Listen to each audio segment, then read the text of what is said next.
अमरावती के इरविन चौक स्थित doctor Baba Saheb Ambedkar statue परिसर के विकास को लेकर नागपुर हाईकोर्ट ने बड़ा फैसला सुनाया है। कोर्ट ने भूमि अधिग्रहण को वैध ठहराते हुए याचिका खारिज कर दी। हाईकोर्ट ने कहा कि डॉक्टर आम्बेडकर के जीवन और विचारों पर प्रस्तावित म्यूरल का निर्माण केवल सौंदर्यीकरण नहीं, बल्कि आने वाली पीढ़ियों तक उनके विचार पहुंचाने का सार्वजनिक उद्देश्य है।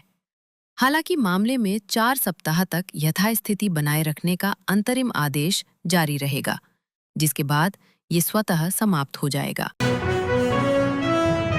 जंतर मंतर पर सोनम वांगचुक की हड़ताल जारी है। इस बीच फिल्म 3 इडियट्स के चतुर का किरदार निभाने वाले एक्टर ओमी वैद्य ने लोगों से वांगचुक के समर्थन में आने की अपील की। वहीं अभिनेत्री जिनत अमान ने भी भारत सरकार से इस मुद्दे पर जल्द संवाद शुरू करने की मांग की है। देश के सबसे बड़े हिस्से में जुलाई में मानसून ब्रेक जैसी स्थिति बन गई है। साल 2015 और 2021 के बाद 11 साल में ये तीसरा मौका है। मौसम विभाग के मुताबिक 6-7 दिनों तक उत्तर पश्चिम, मध्य और दक्षिण भारत के अधिकांश हिस्सों में बारिश के आसार कम हैं। हालांकि पूर्वोत्तर बिहार और पश्चिम बंगाल में तेज बारिश जारी रहेगी। सुप्रीम कोर्ट ने दलित छात्र को उत्पीड़ित करने के आरोपी प्रोफेसर को राहत देने से इनकार कर दिया है। शीर्ष अदालत ने कहा कि प्रोफेसर अपने छात्रों से किस तरह पेश आते हैं, उन्हें इसका एहसास होना चाहिए। इस मामले में कड़ा संदेश दिया जाना चाहिए। केरल के कन्नूर डेंटल कॉलेज के professor doctor M Kodanda Ram की अपील खारिज कर दी गई है। डॉक्टर एम कोदंडा राम पर दलित छात्र नितिन राज पर मौखिक रूप से प्रताड़ित करने का आरोप है, जिसने इस साल अप्रैल में सुसाइड कर लिया था। जून में रिटेल महंगाई बढ़कर 4.38% पर पहुंचने के साथ कांग्रेस ने केंद्र में बीजेपी की सरकार पर हमला बोला। पार्टी ने कहा कि पिछले 12 सालों में बीजेपी सरकार के दौरान कीमतों में बढ़ोतरी ने आम परिवारों के बजट को बिगाड़ दिया है और पूछा कि प्रधानमंत्री नरेंद्र मोदी आम लोगों के दर्द के बारे में कब बोलेंगे।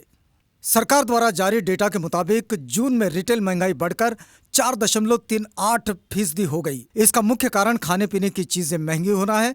इससे कीमतों में बढ़ोतरी की दर रिजर्व बैंक के 4% के औसत टारगेट से ऊपर चली गई। ये पहली बार है जब रिटेल महंगाई नई सीरीज के तहत 4% के आंकड़े को पार कर गई है, जो इस साल जनवरी से लागू हुई है। नई सीरीज का बेस ईयर 2024 है। एक्स पर हिंदी में एक पोस्ट में कांग्रेस महासचिव जयराम रमेश ने कहा, मोदी सरकार के 12 साल का यही है असली सार, झूठे वादों की बहार और जनता पर महंगाई और बेरोजगारी का क्रूर वार। समाजवादी पार्टी के अध्यक्ष अखिलेश यादव ने इथेनॉल मिश्रित ईंधन नीति पर सवाल उठाते हुए इसे मुनाफाखोरी का जरिया बताया है। उन्होंने दावा किया कि इससे वाहनों का माइलेज कम हो रहा है और रखरखाव का खर्च बढ़ रहा है। उन्होंने दावा किया कि इथेनॉल के कारण गाड़ियों में जल्दी खराबी आ रही है और उन्हें चालू करने में भी काफी दिक्कतों का सामना करना पड़ रहा है।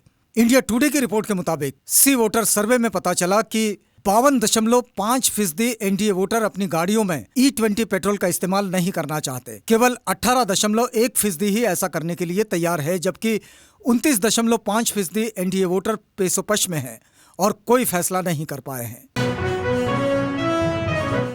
प्रधानमंत्री नरेंद्र मोदी की अगुवाई वाली केंद्र सरकार भले ही इथेनॉल ब्लेंड पेट्रोल E20 को जोर शोर से बढ़ावा दे रही हो, लेकिन उसके अपने समर्थकों का बड़ा वर्ग इससे पूरी तरह सहमत नहीं दिखता।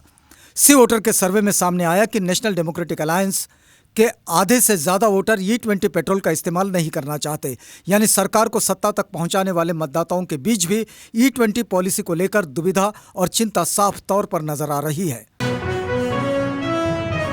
पीएम मोदी के मेलबर्न में हुए मेलबर्न मीट्स मोदी कार्यक्रम पर आयोजकों ने कहा कि इस कार्यक्रम में आने के लिए लोगों को पैसे नहीं दिए गए थे। इससे पहले कांग्रेस नेता पवन खेड़ा ने सोशल मीडिया पर एक वीडियो पोस्ट करते हुए आरोप लगाया था कि 9 जुलाई को हुए इस कार्यक्रम में लोगों को पैसे देकर चार्टर्ड प्लेन से बुलाया गया था। ईरान के हुर्मुज में हालिया हमलों में एक भारतीय की मौत हो गई, जिसके बाद भारत के विदेश मंत्रालय ने ईरान के उप राजदूत मोहम्मद जवाद हुसैनी समेत ईरानी डिप्लोमेट्स को तलब किया। विदेश मंत्रालय ने इस घटना पर ईरानी मिशन से जवाब मांगा और गंभीर चिंता भी जताई। अमेरिकी राष्ट्रपति डोनाल्ड ट्रंप ने कहा कि ईरान की टॉप मिलिट्री लीडरशिप पूरी तरह से खत्म हो गई है। उन्होंने दावा किया कि ईरान के पूर्व सुप्रीम लीडर अयतुल्ला अली खमेनेई के बेटे मुज्तबा खमेनेई 90% खत्म हो गए हैं। ट्रंप का ये बयान अमेरिका और ईरान के बीच हुए नए हमलों के दौरान आया है। ये घोषणा उस समय हुई जिसमें कहा गया था कि वाशिंगटन ईरान पर समुद्री नाकाबंदी फिर से शुरू करने और सुरक्षित ट्रांजिट की गारंटी के लिए हुर्मुज स्ट्रेट से गुजरने वाले जहाजों पर फीस लगाएगा। अमेरिका के इस फैसले पर ईरान ने तीखा जवाब दिया। फ्रांस और स्पेन 20 साल बाद फीफा वर्ल्ड कप में आमने सामने होंगे। दोनों टीमों के बीच 2026 वर्ल्ड कप का पहला सेमीफाइनल बुधवार देर रात 12:30 बजे डला स्टेडियम में खेला जाएगा। वर्ल्ड कप में इससे पहले दोनों की आखिरी भिड़ंत 2006 में हुई थी, जब फ्रांस ने राउंड 16 में स्पेन को 3-1 से हराया था। ओवरऑल दोनों टीमों के बीच अब तक 38 मुकाबले हुए हैं, जिनमें स्पेन ने 18 और फ्रांस ने 13 मैच जीते, जबकि 7 मुकाबले ड्रॉ रहे।